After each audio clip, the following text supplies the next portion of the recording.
நமக்கு எல்லாருக்கும் வரக்கூடிய திங்கட்கிழமை, அதாவது 23ஆம் தேதி தமிழ்நாடு முழுக்க இருக்கக்கூடிய, ஏன் தமிழ்நாடு மட்டும் இல்லை, உலகம் முழுக்க இருக்கக்கூடிய முருக பக்தர்கள் ஒன்றா சேர்ந்து ஒரு சின்ன சின்ன குழுக்களாக நம்ம வீடுகளில் இல்லை கோவில்களில், அருகாமையில் இருக்கக்கூடிய வீடுகளுக்கு அருகாமையில் இருக்கக்கூடிய கோவில்களில் அப்படி எல்லாரும் ஒன்றா சேர்ந்து கந்த சஷ்டி கவசம் சொல்லணும் அப்படின்னு சொல்லி முருக பக்தர் பேரவையானது வேண்டுகோள் விடுத்திருக்கிறது. தமிழ்நாட்டில் இருக்கக்கூடிய அனைத்து முருக பக்தர்களும் வரக்கூடிய 23ஆம் தேதி திங்கட்கிழமை மாலை 6 மணிக்கு நம்மளுடைய அந்தந்த பகுதிகளில் இருக்கக்கூடிய கோவில்கள், வீடுகளுடைய மொட்டை மாடிகளில் எல்லாரும் ஒன்றா சேர்ந்து சின்ன சின்ன குழுக்களாக ஒன்றா சேர்ந்து கந்த சஷ்டி கவசம் சொல்ல வேண்டும் அப்படிங்கிற ஒரு வேண்டுகோளை, ஒரு அறைகூவலை முருக பக்தர் பேரவையானது நம்முடைய தமிழ்நாட்டில் இருக்கக்கூடிய முருக பக்தர்களிடம் ஒரு வேண்டுகோளை வைத்திருக்கிறது.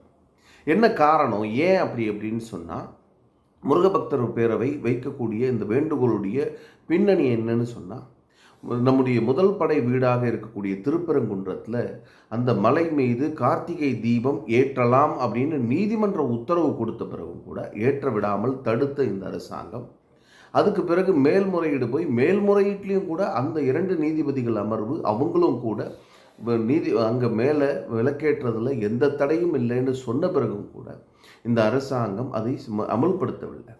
அதனால் நாம் முருகபக்தர்கள்லாம் சேர்ந்து கந்த சஷ்டியை சொல்லி, கந்த சஷ்டி கவசத்தை சொல்லி முருகப்பெருமானுடன் வழிபாடு செய்ய வேண்டும். நாம் எல்லாரும் சேர்ந்து சொல்லுவோம், ஐயா முருகப்பெருமானே, நான் உன்னுடைய கோவிலில் உன்னுடைய முதல் படை வீட்டில் விளக்கேற்றுவதற்கு எங்களுக்கான எல்லா விதமான அரசாங்கம் நீதிமன்றம் கொடுத்தும் கூட, உத்தரவு கொடுத்தும் கூட பண்ண முடியல. ஆகையினால அந்த நிகழ்வை நாங்கள் பல ஆண்டுகளாக எதிர்பார்க்கக்கூடிய, விளக்கேற்றக்கூடிய அந்த நிகழ்வை ஏற்றுவதற்கான எல்லா மனபலத்தையும் தைரியத்தையும் நீதான் கொடுக்கணும்னு சொல்லி முருகப்பெருமான்கிட்டேயே முறையிடுவோம் அப்படிங்கிறதுக்காக வரக்கூடிய திங்கட்கிழமை 23ஆம் தேதி, அது என்ன விசேஷம் அப்படின்னு சொன்னால், கார்த்திகையும் சஷ்டியும் சேர்ந்து வரக்கூடிய நாள்.